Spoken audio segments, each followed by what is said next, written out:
Hi, everybody. Sal Mayorana live here from Cleveland, where the Buffalo Bills survived what would have been an epic disaster today.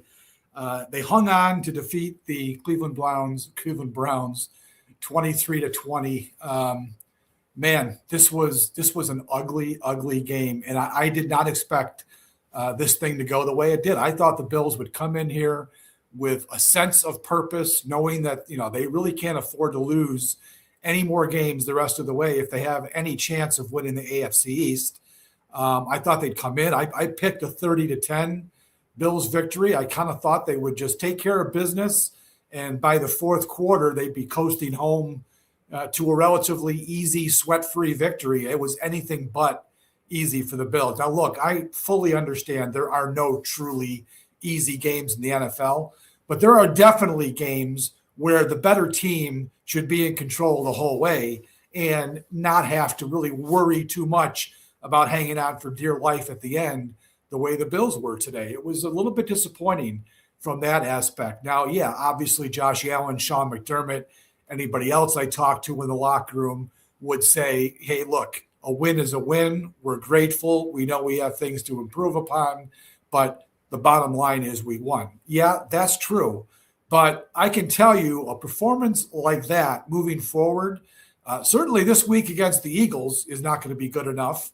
And then whoever they play first in the playoffs, whether that's a home game, which is highly unlikely, I don't think they're going to win the division, or the likely road game, they're going to have to be much better than they were on both sides of the ball today if they're going to win and advance. And, if you want to be a Super Bowl team, you can't have a game like this. Again, they did win, but there were so many things that were worrisome.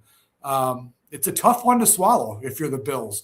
Yeah, they're going to smile going home tonight, but there wasn't a whole lot to be proud of in this game. So we can start at the top right away, as has been a common theme with this team. The defense takes the field first and absolutely is horrible. The Cleveland moved down the field so easily on that first drive with Shedeur Sanders at quarterback, a rookie running back who ended up getting hurt later, a rookie tight end, wide receivers who are probably about as useful as Buffalo's wide receiver group right now, an offensive line that was missing at least three starters, maybe four. I'm not even sure about that, but I know it was at least three.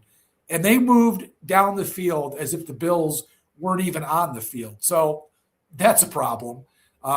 Bills answered that pretty quickly with a great James Cook touchdown run. And then Cleveland did the same thing on the second drive. They were moving right down the field, and the Bills were very fortunate that Shedeur Sanders threw a pass that bounced off of Quinshon Judkins and popped up in the air, and Jordan Poyer made the interception. It wasn't like the Bills did anything to cause that turnover. They caught a lucky break, and Poyer happened to be in the right place at the right time. So they dodged a bullet there. Offense went down, scored a touchdown. Ultimately, I'm not going to do a whole play-by-play here, but the Bills' offense scored touchdowns on their first three possessions, and it looked like at that point the game that I thought I was going to see was unfolding. But from the middle of the second quarter on, this thing changed in a huge, huge way. Buffalo's offense did nothing the rest of the day. The only other points the Bills scored were a field goal in the third quarter. And even that was disappointing because they had gotten a second interception, a great play there. That was one they definitely did deserve. Bosa got the tip of a pass, and a ball fell right into Daquan Jones's lap for an interception. That one they earned, but the offense went 3 and out, and Michael Badgley had to kick a field goal. So it was 23-10 at that point. You figured, okay, they got points out of it. They're going to go on and take care of business. The Bills never scored again. Cleveland ends up getting this thing to 23-20, and they had two possessions at the end of the game where they could have either tied it or gone ahead with a touchdown. And finally, at that point, the Bills defense, which really wasn't good all day. Cleveland put together a bunch of sustained drives in this game. They ended up scoring 4 times, 2 touchdowns, 2 field goals. Finally, the Bills defense stood up on the last 2 Cleveland possessions and kept the ball from really even advancing past midfield. Greg Rousseau, who we've been looking for this kind of game for how long? I mean, pretty much his whole career, quite frankly.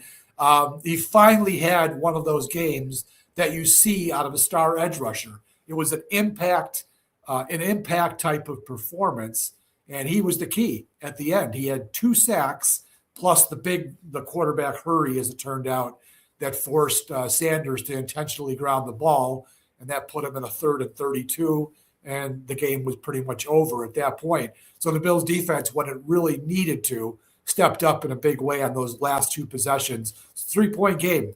I mean, the way things were looking, you just kind of expected that Cleveland was going to drive down there and get points and tie it or maybe even win it. But kudos to the Bills defense for coming through in a key moment there. So that was good to see.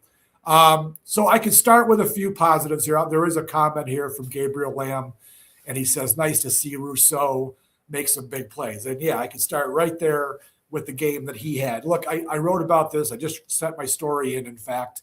There was so much talk this week centered on, Myles Garrett and the pursuit of the single season sack record. He needed 1.5 to set the new record.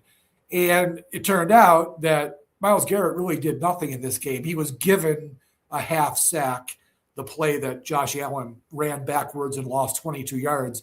But in reality, Josh tripped on the play, and Mason Graham and Garrett were both there at the same time.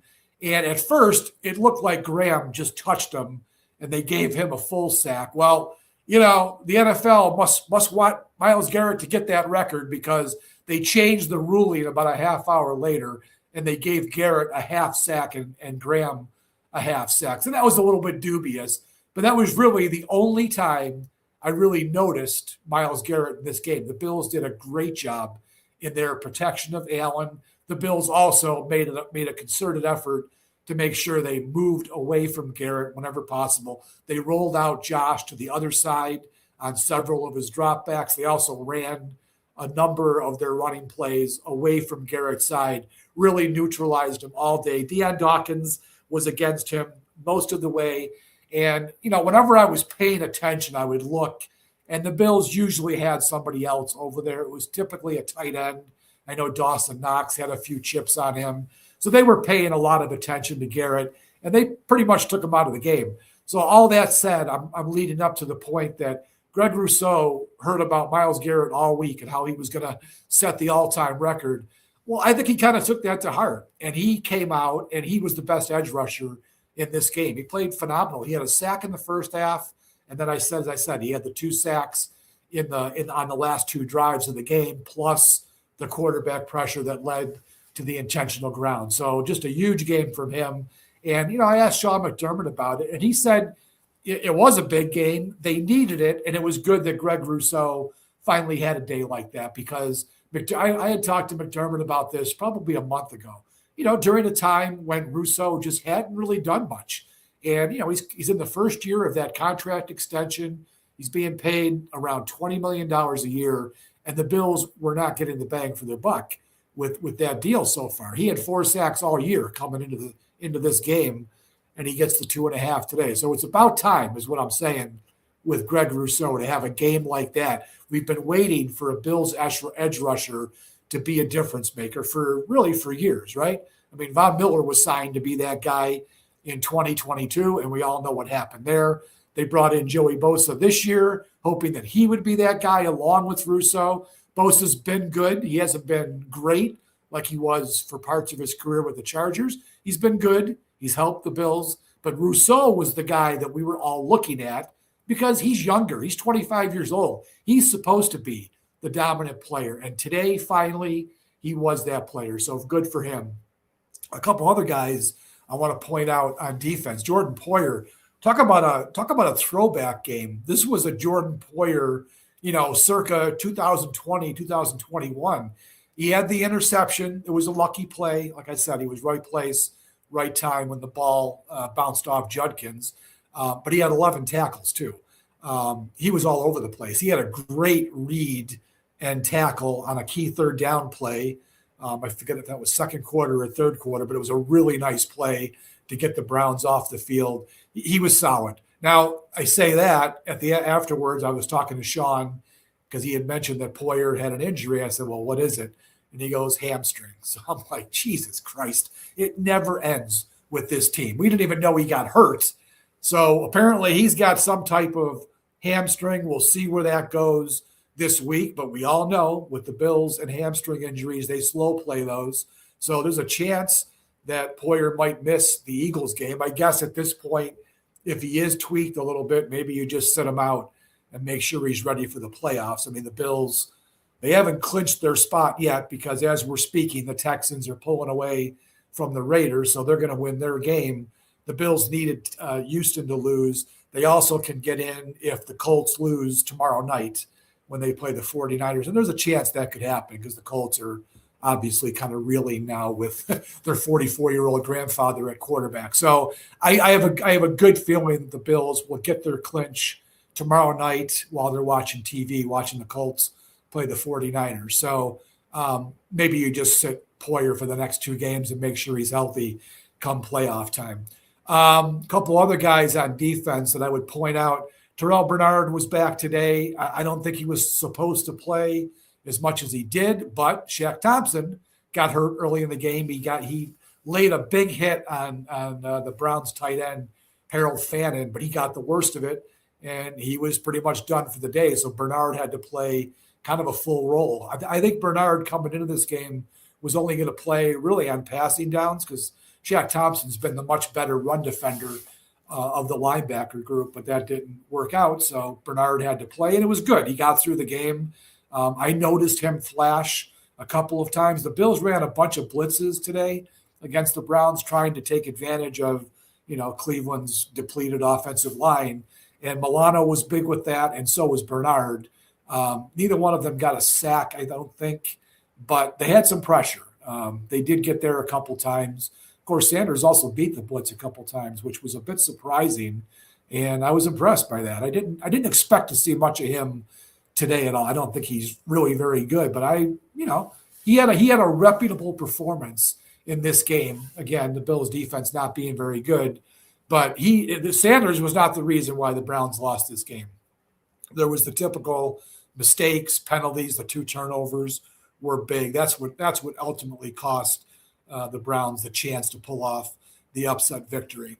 We'll get to a point here. Jessica Alba 8335 says, can't see this team winning 3 straight road playoff games with this defense and this wide receiver group. She must have read my column that just posted a few minutes ago because I don't see it either. I can't see if the Bills do not win the division, which I don't think they're going to. They're going to have to play all 3 games on the road if they hope to get to the Super Bowl. And I really think that's going to be a tough sell to get me to believe the Bills can win 3 times on the road in the postseason. And it's for those 2 reasons.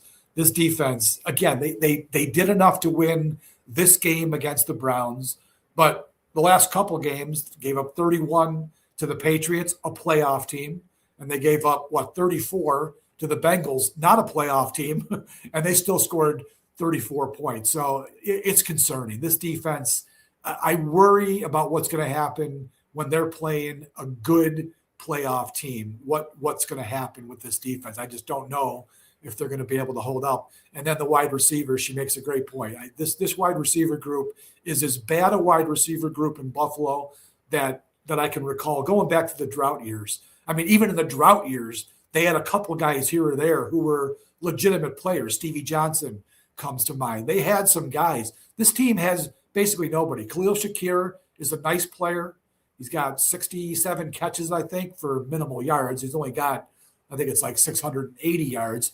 He's their number one guy. And the other, whatever it is, 5, 6, however you want to count it up, their production combined equals a decent NFL wide receiver. All those guys combined, their numbers, you put them together, it's probably enough to say that would be what one pretty good receiver in the NFL would be expected to produce. I don't know how you win. I don't know how they keep doing it. If they run up against a team that shuts down James Cook, and let's face it, the Browns, they did a great job in the second half, but in the first half, he killed them. He had 100 yards and 2 touchdowns in the first half. That propelled the Bills really to the victory. If they come up against a team that can take James Cook away, I just don't know how the Bills are going to win with their passing game. I mean, Allen would have to be superhuman to pull it out. And of course, he's capable of doing that. We all know it.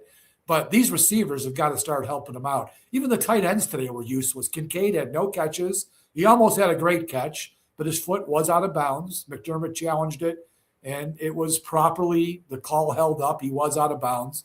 Dawson Knox had one catch, and he had a colossal drop in the end zone, fourth down play that would have put the game away with about 5 minutes to go, or 3 minutes to go. Right in his hands, dropped it. I mean, this can't happen.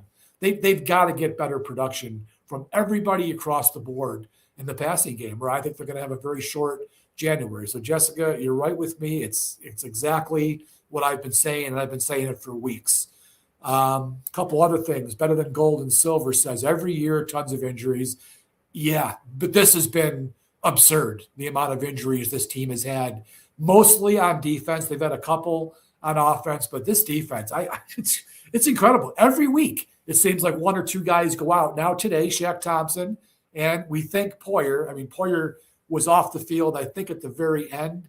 But I asked Sean, and Sean said, yeah, if the game had gone on, like in overtime, he probably couldn't have played. So he definitely has something with the hamstring. It was enough that it would have kept him out of the rest of the game today. That's a problem. So it is. It's crazy how many injuries. And I wrote this the other day because they had yet another couple practice injuries. I've never seen a year. We say that a lot, but I do feel like I've never seen a year where the Bills have had more injuries in practice than they have this season. It's crazy. I mean, it really is kind of crazy. So, you hope there's 2 weeks left. Maybe they can get healthy here just in time for the playoffs and hopefully stay healthy once the playoffs begin. But it's tough to see with the way this season has gone. It just seems like it's one of those years where the Bills are a little bit injury cursed. What are you going to do? And Better Than Gold and Silver also says defense obviously would be better without the injury factor. And he's right. There's no doubt. Be nice to get Ed Oliver back. I haven't really, heard much about. We've seen him around the facility, but he's not practiced yet. I don't really know with that bicep if it's going to be possible for him to get back. The timeline was always hopefully for the playoffs, but hopefully is the key word there. So I don't know that we're going to see that, but that is at least something they can hang their hat on come January. Maybe they can get Ed Oliver back. But we'll see. We'll see about that. Offensively, I will point out James Cook here. Great day. As I said, first half, he was the key. Broke that 44-yard run. What a gorgeous touchdown run that was. And even his short run, the 3-yarder, he made a great lunge to get the ball over the goal line. He's become pretty good at doing that lately without fumbling it away. So he was great. But I got to give the Browns credit. They did a great job in the second half. They really from the middle of the second quarter on, they really did a nice job limiting Cook. He only had 17 yards in the second half. The Bills as a team only had 62 yards in the second half. It was a bad day for this offense. Very unusual, uncharacteristic in terms of, the Bills have been a team that even with all their receiving problems, they do score points. They do gain yards. That just wasn't the case today. So as I said at the top, they were fortunate to get out of here with a victory today. This was ugly. You count it in the win column, and you're grateful for that. But this team has got to play better moving forward here if they're gonna have any chance to get to the Super Bowl. So next week the Eagles are in town. This is a game that it's a great defense they're going to be playing. I think they can hang with the Eagles, and at home I think they can beat them. I really do. But it's not even like it's a vital game. I mean, it's a vital game. I shouldn't say they need to win out. But what they really need to have happen is the Patriots have to lose one of their last two, or all the work the Bills have done is going to go for naught, because they can't win the division, even if they win the last two, and they will win the last game against the Jets. Even if they finish 13-4, the Patriots have to lose to either the Jets in Week 17 or the Patriots or the Dolphins in Week 18, or the Bills can't win the division. So I don't have a lot of faith that that's going to happen, because both of those teams stink. Even if the Patriots lose to the Ravens tonight, the teams would be tied for first place, but the Patriots have the tiebreaker. And because it's division record, they have a better division record right now. So they've got to get that second loss If they do, the Bills can win the division, but that's the only chance they have. So go beat the Eagles next week, get to 13 wins when you beat the Jets, and then see what happens. That's all the Bills can hope for at this point. It just kills you that they lost that game. I mean, it was bad enough losing the Patriots game, because if they had won that one, they'd have the head-to-head tiebreaker. But that loss to Miami is going to be the one we're all going to look back on if the Bills don't win the division. And that's the one that's going to cost them their sixth straight division title. Miami, of all teams, right? To have it go down to the Dolphins, that's a rough way to go. And because of that game, is a very good chance the Bills are going to have to hit the road for the entire month of January. All right, so that's going to be a wrap here from Cleveland. I'm glad everyone was here today who joined me on the live cast. We'll be back. Hopefully, Adam will be back in the seat at some point this week, and he can join me again here on the pod. But you have been listening to the Believe in Bills podcast YouTube show presented by FanDuel. Sorry, FanDuel, I keep forgetting to get that FanDuel read in there at the top. But we are presented, and thankfully so, by FanDuel. So all of you out there who are bettors, I happen to not be one of those people. But if you are one of them, I hope you're doing it through FanDuel. They've got a great site, and you really all should be over there laying down your bets on the Bills or whoever else. All right, folks, we're going to wrap it up. That's it. Take care, and we'll see you probably on Tuesday at some point here with Believe in Bills. Have a great night.